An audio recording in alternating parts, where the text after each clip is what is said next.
Alhamdulillahirabbil alamin, asyhadu an la ilaha illallah wahdahu la syarika lah, wa asyhadu anna Muhammadan abduhu wa rasuluhu amma ba'du. Alhamdulillah, puji serta syukur milik Allah Subhanahu wa taala pada sore hari yang basah ini. Kita bisa berkumpul di tempat yang insyaallah tempat yang terbaik, tempat yang dipilih oleh Allah Subhanahu wa taala dalam rangka thalabul ilmi, mencari ilmu. Mudah-mudahan Allah senantiasa ridho kepada setiap aktivitas kita semua. Salawat serta salam tercurah pada junjungan Nabi kita Muhammad sallallahu alaihi wasallam, yang mana dengan perjuangan beliau, dengan segala pengorbanan beliau dan keteladanan beliau telah membawa kita kepada keadaan yang insyaallah ada dalam hidayah dari Allah Subhanahu wa taala, ada dalam keadaan terang benderang, sehingga kita bisa menjalankan kehidupan ini sesuai dengan yang diperintahkan oleh Allah dan dicontohkan oleh Rasul. Karena hujan, jadi suaranya sedikit berlomba dengan suara hujan, jadi saya keraskan sedikit. Bukan berarti saya marah-marah, jadi sampai marah-marah, karena hujan ya mungkin biar jelas kedengarannya. Jadi sedikit saya keraskan apa yang saya sampaikan ini. Nah, teman-teman sekalian, tema kita yang akan kita bahas, temanya adalah halalkan. Nah, kalau dengar kata halal ini, ada anak muda mau langsung kepikirannya tadinya arah situ menghalalkan, dihalalkan oleh dia. Enggak salah, hanya saja begini. Untuk kajian-kajian lemon ini, supaya kita arah, saya diskusi dengan beberapa asatid, dengan beberapa pengisi kajian-kajian. Mungkin akan dibuat tema-tema yang sedikit berbeda antara ustadz yang satu dengan yang lain. Kalau kalian mulai memfokuskan di ustadz minggu kemarin yang mengisi, beliau mulai memfokuskan kepada kajian Sirah Nabawiyah. Itu karena memang ya teramat penting kita memahami Sirah Nabawiyah. Nah, kalau Ustadz Dede Beraja itu memang sudah sangat kita kenal, beliau fokus di kajian cinta, sehingga beliau menjadi dokter cinta, dan sudah sangat banyak sekali beliau bahas soal itu, sudah sangat dalam pula. Insya Allah banyak juga yang sudah lulus gitu, sudah wisuda dari kajian-kajian Ustadz Dede Beraja, yang sudah kemudian menikah gitu, angkatannya kami Kering, Muhammad gitu, kami Pan, Arfan, kemarin Karosi, Karoja, ya banyak lah. Alhamdulillah dari kajian-kajian seperti itu banyak ikhwan akhwat yang menikah, setidaknya ada dalam bimbingan, nggak keluar dari jalur. Nah, maka dalam hal ini saya mengambil salah satu bagian yang tidak kalah penting juga di dalam kajian Islam, yaitu bab muamalah. Jadi bab muamalah itu bukan melulu soal uang, bukan melulu soal bisnis, bukan soal wirausaha, tapi muamalah itu adalah bagaimana transaksi atau perpindahan harta. Jadi harta itu, jadi muamalah itu adalah bagaimana mengatur perpindahan harta dari satu orang ke orang lain sehingga berubah hukum. Maka kajian muamalah ini nanti erat kajiannya dengan hukum. Nah, makanya mungkin kita akan bahas panjang lebar soal muamalah, dan tidak hanya pertemuan ini saja. Ini hanya pertemuan pembuka untuk nanti kita akan menyelami lebih jauh lagi persoalan muamalah. Karena soal persoalan muamalah ini bukan soal saya bukan pedagang, jadi karena suka belanja, jangan sudah belanja kan, sudah beli. Jadi muamalah itu jual beli, pernah pinjam, pernah utang piutang, berhutang atau memberikan pinjaman. Nah, itu kan dibahas dalam muamalah. Nah, nantinya itu lebih luasnya ke gadai menggadai, tentang gadai. Nah, orang tua kita banyak yang masih melakukan praktek itu. Boleh enggak? Nah, boleh enggaknya nanti ada di dalam kajian muamalah. Atau nantinya ini mungkin calon-calon kumaha calon pengantin setelah menikah, ini bagusnya gimana ya, mau perang atau ngambil KPR? Nah, boleh nggak sih KPR itu? Riba nggak sih KPR itu? Terus atau di sini awak Iwan yang jualan online ada? Nah, jualan online gitu kan? Nah, jualan online juga ini halal haramnya gimana sih? Itu luas, gitu, luas. Nah, maka Bismillah, gitu, insya Allah saya akan ajak teman-teman untuk sama-sama sharing bab muamalah ini karena ini sangat erat kaitannya dengan kehidupan kita.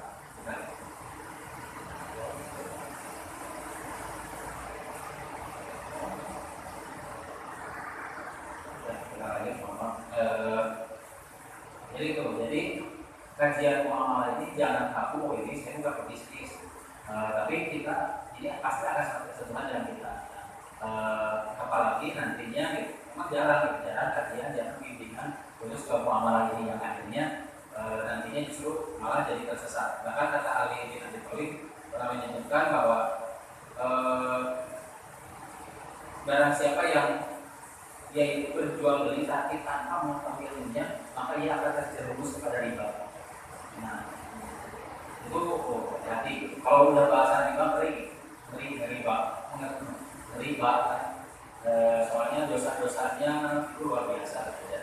Tapi, nah yang harus kita pahami, kita lihat ini, ada orang itu nanya, pokoknya mah yang hal yang tidak boleh dalam amal itu riba. Kan ini riba, enggak semua riba, tapi ada haram. Jadi riba itu adalah bagian dari sesuatu yang haram. Jadi bukan segala sesuatu yang haram itu riba, tidak. Tapi riba itu adalah salah satu bagian dari hal yang haram. Itu yang kita tahu. Nah, jadi siapa? Insya Allah mungkin sebulan sekali jadwal saya nanti kita akan bahas lebih jauh tentang muamalah sehingga insya Allah kita akan berjaga jangka sangat. Nah, kenapa penting membahas hal-hal yang halal? Kenapa penting? Karena begini, sebelum membahas hal yang halal, kita harus mengenal dulu hal yang haram. Kenapa kita harus memastikan bahwa harta yang kita miliki, yang kita dapatkan itu halal? Karena betapa bahayanya sesuatu yang haram. Jadi kita akan bahas dulu kenapa yang haram itu berbahaya dan apa saja bahaya dari sesuatu yang haram. Nah, pertama begini, dasar dulu nih, dari dasar banget.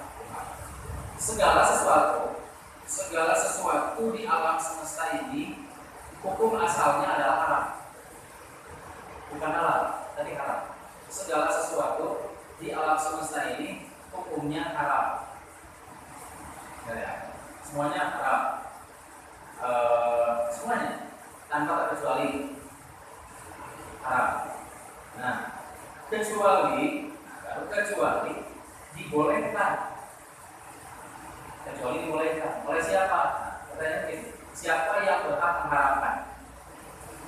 Siapa yang berhak mengharamkan? Yang berhak mengharamkan sesuatu adalah pemilik dari barang tersebut. Nah, alam semesta ini milik siapa? Allah. Milik Allah. Nah, kata Allah nggak boleh. Semuanya haram, semuanya milik Allah. Kita makan apapun itu nggak boleh, karena bukan milik kita, tapi semuanya milik Allah. Nah, lillahi ma fis samawati wa ma fil ardi, milik Allah lah. Apa yang ada di langit dan yang ada di bumi. Maka segala sesuatu yang bukan milik kita itu adalah haram. Dan pemiliknya adalah Allah. Maka alam semesta ini hanya halal untuk Allah. Jadi mau digimanain ya terserah gue, gitu. Saya yang punyanya, saya pemiliknya. Nah, tapi kemudian Allah dengan kasih sayangnya, dengan rahmatnya menghalalkan semua yang ada di alam semesta ini. Dalilnya apa? Kulu wasyrabu, makanlah, minumlah apa yang ada di alam semesta ini. Kulu jami'an, semuanya untuk kalian. Kan kalau tadi dibolehin sama Allah tidak halal. Jadi segala sesuatu haram. Yang halal hanya yang halal itu hanya Allah. Jadi yang halal itu hanya Allah, yang boleh itu hanya Allah. Tapi ketika yang punya membolehkan, kulu wasyarabu, makanlah, minumlah apa yang ada di alam semesta ini dan semuanya untuk kalian, maka berubah statusnya. Yang ada di alam semesta ini menjadi halal karena sudah dihalalkan oleh Allah. Karena sudah dihalalkan oleh pemiliknya. Halal. Misal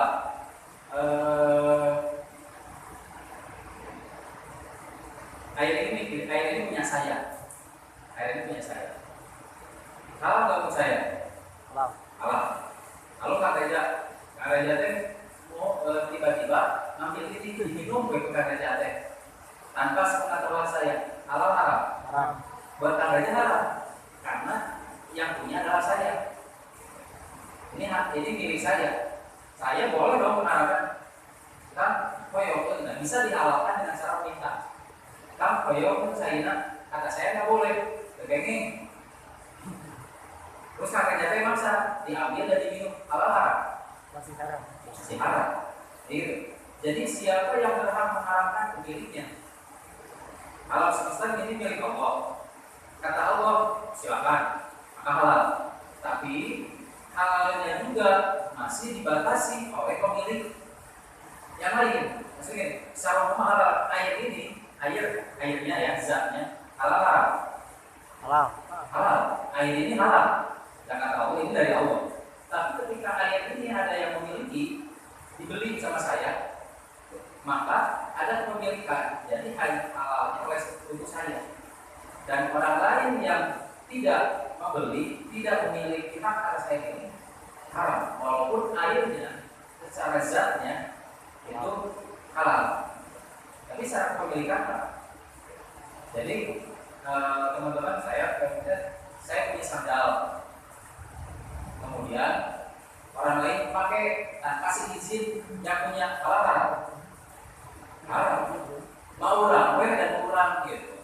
Temenang ya temenang halal. Selesai. Temenang. Jadi pulang maksa. Apa ya bukan ada ieu? Halal. Gosok intinya. Gosok halal. Nah jadi segala sesuatu itu halal karena ada pemiliknya. Yang pemiliknya lah yang punya hukum, boleh membolehkan atau tidak. Ketika dihalalkan oleh pemiliknya, baru menjadi haram. Nah, tapi tadi tidak, Allah pun memberi hak pada manusia untuk memiliki tanah gitu. Tanah ini sebelum banyak orang halal, terus awet. Tapi sekarang kan tanah udah ada pemiliknya ya, udah dipatok-patok, dibatasi. Dan kurang dari pakai bangunan halal haram kalau tanah itu ada pemiliknya. Ramahnya manusia akhir zaman terus air gratis gitu. Terus pada memiliki gitu. Sudah nggak ada yang gratis, sudah ada yang memiliki semua. Maka ya kalau dulu mau ketika kosong ini banyak gue dia dikasih murah, halal dari Allah langsung tidak ada pemiliknya. Gitu. Nabi Adam mau pemilik semua alam semesta ada dan kurang kami. Tapi kan anak cucunya ada bagi dibatasi sehingga jadi halal haram. Jadi akhirnya haram. Nah, ini pertanyaannya. Nah sekarang yang halal dengan yang haram banyak yang mana? Yang halal dengan yang haram banyak yang mana? Halal. Banyak kan? Yang halal. Kulu gitu. Wasyarabu makanlah minumlah semuanya. Nah Allah itu kemudian membatasi yang diharamkan. Kurriman alaikumul maitatu wa damu wa lahmul khinzir dan sebagainya dan seterusnya. Diharamkan bagimu kata sedikit. Kurriman alaikumul maitatu diharamkan atas kamu mayit bangkai. Di bangkai oke, ayam halal. Bangkai laut, bangkai udang halal. Bangkai ini bangkai selain hewan laut. Karena nanti ada hadis yang lain menyebutkan bahwa air laut itu suci dan bangkainya halal. Dan, nah, tapi yang tadi secara umum bangkai itu haram. Kalau haram kayaknya halal kalau gimana? Ini anda deh. Maitatu wadamu darah haram. Minum darah kemarin. Wadamu walau khinzir daging babi. Kemudian hewan yang disembelih bukan karena Allah. Kan cuma segitu gitu. Komar nama pemruwal sir over dan maisir gitu. Minuman keras, minuman lembut banyak, lebih banyak minuman lembut ya. Minuman lembut, pop es, dalgona, ya, lembut-lembut. Itu mah minuman keras itu lain sains, sebetulnya kimia ada gitu, alkohol gitu. Itu bukan minuman sebetulnya. Nah jadi itu ternyata lebih banyak yang haram, tapi kok lebih banyak yang halal, tapi kok orang kedua gitu. Padahal yang haram itu sulit, tapi kok orang masih mau nyari yang haram. Soal yang haram sama yang halal sulit kan? Haram. Yang haram yang halal. Haram halal. Oh, cari rezeki yang haram sama yang halal lebih sulit cari yang mana? Yang haram. Yang halal. Haram kan sekali latihan itu deh, kadang-kadang Instagram sama halal. Iya, mungkin secara lawannya, tapi jualannya apa sih? Jualan ganja ya. Nampak di jalur diskon. Saya kan gak bisa nampak di mana wae gitu dagang ganja gitu. Kemudian kamu beli ganja rokok misalnya, ada beberapa warung yang 18 plus gitu kan. Itu benar di bawah itu dibatasi. Mau makro oke komo haram. Minuman keras itu kan susu hutang gitu, jarang yang terlupa. Mencuri sama meminjam misalnya mana? Saya mau. Tergantung. Ya minjem mah setidaknya terang-terangan di tempat terbuka. Kali cuy, membuat putih, membuat batur sare, yang gitu. Dari yang jalan-jalan lah, udah nyongkel jalan kan gitu. Hese gitu, udah bisa naik, ngerekel gitu. Ayah sekali waktu anu kenal gitu. Hese nyongkelan jalan, berarti ngelikun. Kalau yang mau hese, setelah kurang. Kondisi kesehatan jalan itu setelah. Nggak mungkin atau apa? Lumpur jangan. Malah kalau ayah ya, kurang dari jalan muda, bisa terang, bisa gelis, mempunyai harus hujan ini lalu naik ke tank ada, sama nggak ada orang gitu, hati-hati gitu. Wah, saya nggak mereka mengharam gitu. Nanti lebih sulit yang haram. Itu tadi kenapa orang tergiur pada hal yang haram. Celakanya manusia gitu. Yang pertama kali, ya karena sesuatu yang haram. Nenek moyang kita, Nabi Adam dan Siti Hawa, celakanya dari surga sampai di surga kemudian itu karena yang haram. Padahal kalau kita makan semua yang ada di sini mendukung, kecuali ini, la taqrabu syajarah. Janganlah kamu sekali-kali mendekati pohon ini. Iya betul. Lupa ternyata kalau di surga teh segala ayat cenama gitu, cenama dan sangat maka surga. Jadi tumbuh hati nggak rayot gitu. Cenama gitu, duh ya Allah kayak apel soronoy, jadinya hadeun apel teh. Gitu. Ya Allah kayak mangga soronoy, ya mangga hadeun. Menjual nanjuran tuh boleh lagi. Ya Allah kayak susu, maksudnya saya susu tehnya sih sungai, tinggal nyium, cerah gitu kalau alamnya. Jangan terjadi bintang apa di kan mau Allah alam. Nah cenama gitu. Wah malah itu sudah kurang rumah. Apel tadi rasanya ratusan kali lipat nikmat apel maya di dunia. Ya semua keluarga ada. Nah walaupun dia bukan, nah kecuali dia udah ada deket anak kalian, malah disebutkan bahwa buah itu halus-halus teri gitu rasa anak. Tapi nah kita perlu jijik eta orang bisa celaka. Coba lama hari Nabi Adam Siti Hawa itu berarti sudah berarti nggak cinta. Oh, terpaksa dia benar malah ya cari kaki. Ya, intinya begitu. Celakanya Nabi Adam itu karena satu yang haram, padahal itu hanya satu. Yang larang itu hanya ini. Yang lain makan ini. Kecuali ini. Dan itu yang surga itu adalah ada betul gitu ya. Meni penasaran mau haram. Betul ayam nyobaan buah holding teh jadi silakan. Jadi itu dibatasi. Jadi haram itu membatasi manusia. Nah, kenapa Allah membatasi itu? Nah, jadi celakanya manusia dari sesuatu yang haram. Dan kita pun gitu, banyak orang yang kemudian celaka itu karena sesuatu yang haram. Nah, ini bahayanya dampak bahaya dari makanan yang haram itu. Saya ambil contoh ini. Ketika dari cerita Nabi Adam, ketika Nabi Adam Siti Hawa memakan buah oliv, apa yang terjadi saat itu? Apa yang terjadi saat itu? Turunkan ke bumi. Terlepas pakaiannya. Yang pertama adalah terlepas pakaian, langsung terlepas. Kemudian diturunkan ke bumi. Neangan pakaian, ini dalam sampul dan naon, kamu dibayarkan. Kemudian lepas pakaian, oh ini apa gitu. Nah ini sebagai pertanda bahwa ketika masuk makanan yang haram, maka itu akan membuat aurat terlepas. Asa harga membuat aurat terlepas, membuat harga diri itu lepas. Harga. Nah, maka jangan heran kalau ada anak perempuan anu hese di piwara menutup aurat. Hayangna terbuka we. Hayangna teh nya gitu we. Menunjukkan gitu, auratnya, menunjukkan aurat yang nembong-nembong aurat gitu. Kenapa? Cek lagi makanan yang masuk ke dalam tubuhnya apakah halal atau haram. Karena dipastikan makanan yang haram itu akan membuka aurat orang yang suka memakan makanan haram. Jadi orang tua yang memberi makan anaknya makanan yang haram, maka bisa dipastikan anaknya akan sulit untuk diperintah menutup aurat.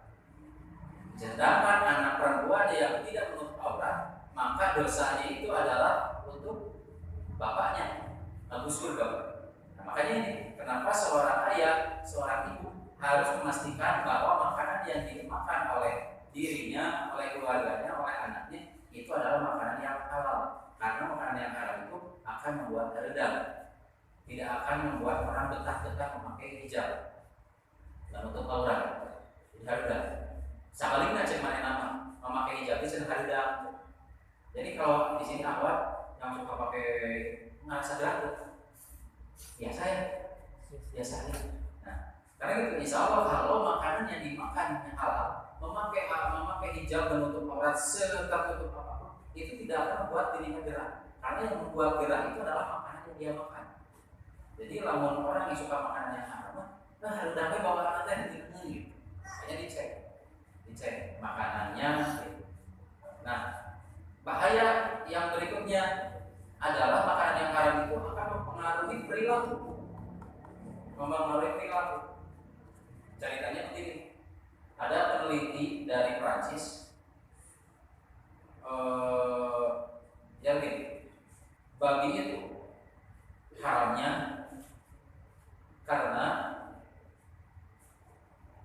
babi itu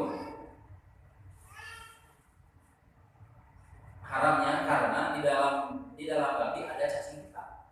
Sekarang sudah ada teknologi bagaimana dengan suhu sekian, temperatur sekian bisa membersihkan atau bisa membunuh cacing pita yang ada dalam babi. Oleh karena itu, maka bisa jadi babi itu kemudian menjadi halal karena sesuatu yang membahayakan dalam babi itu bisa dihilangkan. Teori orang barat. Mangga di teori gitu. Cuma begini, kita buktikan ya. Nah, ada ilmuwan muslim untuk membuktikan bahwa babi itu apakah tetap halal atau haram. Coba datangkan ke sini, bawa ke saya 2 ekor babi jantan dan 1 ekor babi betina. Dan saya akan membawa makanan saya 2 ekor ayam jago dan 1 ekor ayam betina. Dan binatang-binatang tersebut sedang dalam masa birahi. Kita lihat apa yang akan terjadi dengan binatang yang masing-masing kita makan. Kita lihat ayam lepas kontak tiba-tiba. Apa yang terjadi? Galungan. Ayam jago itu diaradu. Untuk apa? Memperebutkan ayam betina. Diaradu sampai lek tadi. Maka yang menang itu bisa ngajak jalan-jalan si ayam betina. Itu jalan-jalan. Nah, itu makanan saya. Sekarang, ayo, giliran kita tonton bagaimana kelakuan makananmu. Dilepaskan kan 2 ekor babi jantan dan 1 ekor betina. Kita lihat, yang terjadi adalah lain lut kelakah si babi anu kita mangnya mengankeun di cepengan si babi betinanya dan si babi jantan yang satu teh ya enak-enak gitu. Sok cenah beres kayaknya berarti sekali banget begitu. Sok kalau saya anak babi tinggal begitu beres si babi biji nyepungan bijina nanti yang sudah menjadi kamu dibayar pokoknya gitu. Nah lalu si ilmuwan tersebut, nah itulah itu kebiasaan makananku dan kebiasaan makanan dan itu dan tidak heran jika kami memiliki keinginan ada hasrat kepada perempuan, kajian dulu untuk mendapatkan seorang perempuan dan bisa satu perempuan berduaan. Kajian dulu, tapi lihat dengan kelakuan makanan dan lihat dengan peradaban. Bahkan ada yang menjual istrinya, ada yang karena haram, karena sesuatu yang haram itu masuk dalam tubuh. Ada sampai suami menjual istrinya, ada yang berbagi pacarnya, ada namanya bahasa karena salome gitu, ada salome dan lain sebagainya gitu. Ya itu budayamu karena makananmu seperti itu. Jadi bukan hanya haram karena zatnya saja, tapi itu akan sangat berdampak pada perbuatan.